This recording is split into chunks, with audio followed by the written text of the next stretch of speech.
পিনাকি দাদা তার ফেসবুক পেজের মধ্যে ছেড়েছে, একেবারে মাথাগুলো মেকআপ দিয়ে ঢেকে, চুলগুলো ঢেকে রেখেছে, মনে হচ্ছে রাবিয়া বস্ত্রী। কথা কর না কেন? এতদিন মাথার চুল ছাড়িয়ে দিয়ে কোমরের ঝাঁকি দিয়ে লাপালাপি করছে, আর এখন ভারতের যে চুল ঢেকে শরীর একেবারে শুকে মনে হচ্ছে শুটকি বুড়ি। জোরে কোন কি বুড়ি? ওই যে ইরশাদ চাচার বউ হলো রৌশন ইরশাদ, ও এক শুটকি, এ ওই চার এক শুটকি। তার মানে বোঝা গেল ক্ষমতার চেয়ার হারিয়ে গেলে মনও ঠিক থাকে না, শরীরও ঠিক থাকে না। এ কথা কোন? এতদিন মনে হয়েছে শেখ হাসিনার বয়স 40 বছর, মানে ঠোকা দিলে রক্ত বের হবে। খালেদা জিয়া যখন অসুস্থ হলো, হাসিনা বলেছিল বয়স তার কম হলো না, এতদিন বেঁচে থেকে কি হবে। এখন হাসিনাকে বলি, ময়না এবার নিজের চিন্তা করো, তোমার বয়স কম হলো না, আর বাংলাদেশে আসার ষড়যন্ত্র করো না, এই দেশে এসে তোমার কি হবে। এ কথা কোন? ও আবার মাঝে মাঝে ষড়যন্ত্র করতেছে। আল্লামা সাঈদী তার বক্তব্যে বলেছিল, এমন একটা দেশ আসবে আওয়ামী লীগ পালানোর জন্য ইঁদুরের গর্তও খুঁজে পাবে না। আজকে ভারত সরকার বলেছে হাসিনাকে আর থাকার জায়গা দেওয়া হবে না, ভারত থেকেও বের করে দিচ্ছে। আল্লাহু আকবার কোন? আমেরিকা ভিসা দেয়নি, লন্ডন ভিসা দেয়নি, পৃথিবীর কোন দেশ তাকে যেতে দিচ্ছে না। তার মানে আল্লামা সাঈদী 15 বছর আগে যেই বক্তব্য দিয়েছিল, বর্তমানে বাংলাদেশে 100% কার্যকর হয়ে গেছে। আর হাসিনা গত এক সপ্তাহ আগে এক ছুটকে ফাটকে নেতা, ছুটকে নেতা কি নেতা, কারে এমপি মন্ত্রী পালিয়ে যাচ্ছে রে।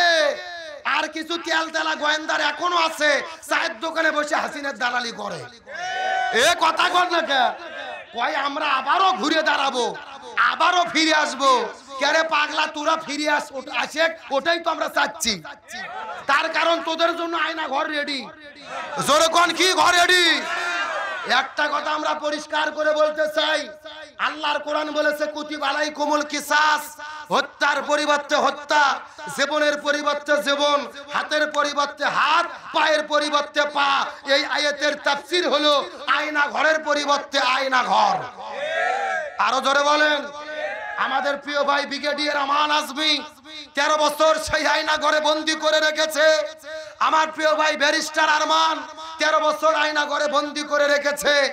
বাইরের সূর্যের আলো দেখতে পারেনি, বাতাস উপভোগ করতে পারেনি, এমনকি আজান যখন হতো আজান পর্যন্ত শুনতে দিত না।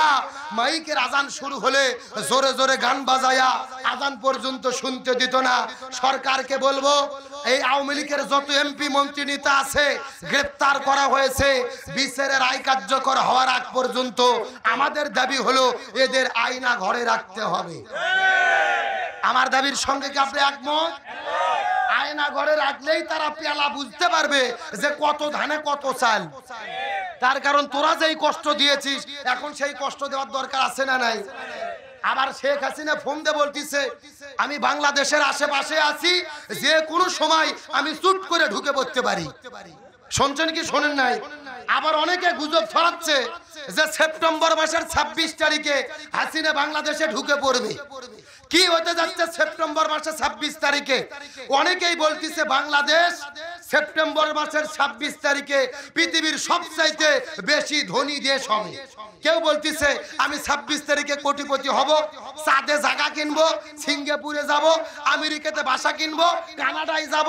আমি চিন্তা করলাম যে কেরে সেপ্টেম্বরের 26 তারিখ ঘটনা কি? ফেসবুক ইন্টারনেটের মধ্যে দেখলাম এই সেপ্টেম্বরের 26 তারিখে একটা লটারি ড্র হবে, একটা জুয়ো খেলা। জোরে কোন কি খেলা? যার নাম হলো হামস্টার কমব্যাট। এই অ্যাপের মাধ্যমে, জুয়ো খেলার মাধ্যমে আপনার টেলিগ্রাম ভিত্তিক আপনার জুয়ো খেলা ক্যাসিনো, এই অ্যাপের মাধ্যমে জুয়ো খেলে প্রত্যেকটা ছেলের অ্যাকাউন্টে কিছু কয়েন যোগ হচ্ছে, কিছু পয়েন্ট যোগ হচ্ছে। 26 তারিখে বলা হয়েছে এই কয়েন আর পয়েন্টগুলো ডলার বানিয়ে, টাকা বানিয়ে তোমাদেরকে দেওয়া হবে। আজ থেকে 20 বছর আগে বাংলাদেশে একটা কোম্পানি এসেছিল, আপনাদের ডেস্টনি নামে কোম্পানি, মনে আছে? কিছু কিছু লোক একেবারে গলার মধ্যে টাই পরিয়ে আসে, হাত ধরে বলে ভাই ডান দিকে এক হাত, বাম দিকে এক হাত, 10,000 টাকা দেন, ওই যে কানাডা আপনার, আমেরিকাও আপনার। কথা কন না কে? 1 মাস পরে দেখা গেছে 5,000 টাকার অ্যাকাউন্ট খোলার পরে 1 মাস পরে কোটি টাকা তো দূরের কথা, অফিস পর্যন্ত নাই। এই জন্য বাংলাদেশের যুবকদেরকে বলবো, লোভে পড়ো না, লোভে পাপ, পাপে মৃত্যু। তোমরা যেই খেলার মধ্যে অংশগ্রহণ করেছো এটা হলো জুয়া খেলা, আর জুয়া খেলাকে হারাম করেছেন কে? আল্লাহর কোরআন বলেছেন ইন্নামাল খামরু ওয়াল মাইসির ওয়াল আনসাব ওয়াল আজলাম রিজসুম মিন আমালিশ শাইতান ফাজতানিবুহু লাআল্লাকুম তুফলিহুন। মদ, জুয়া, নিশাদ্রব্য, মূর্তি পূজা, ভাগ্য নির্ধারক সবকিছুকে হারাম করেছেন কে?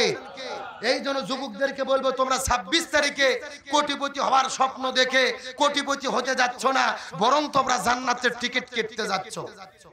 এই জন্য যুবকদেরকে বলবো, তোমরা জাহান্নাম থেকে বেঁচে থাকো, জুয়া থেকে বেঁচে থাকো, কবিরে গুনাহ থেকে বেঁচে থাকো। আল্লাহ কবুল করুক, বলেন আমিন। যে কথা বলতেছিলাম, অনেকে বলছে যে 26 তারিখ হাসিনা দেশে ফিরবে। আমরা বলতে চাই, আপা আপনি দেশে ফেরেন, আপনার জন্য 18 কোটি মানুষ জুতো আর ঝাঁটা নিয়ে রেডি আছে। এ কথা কন না কা?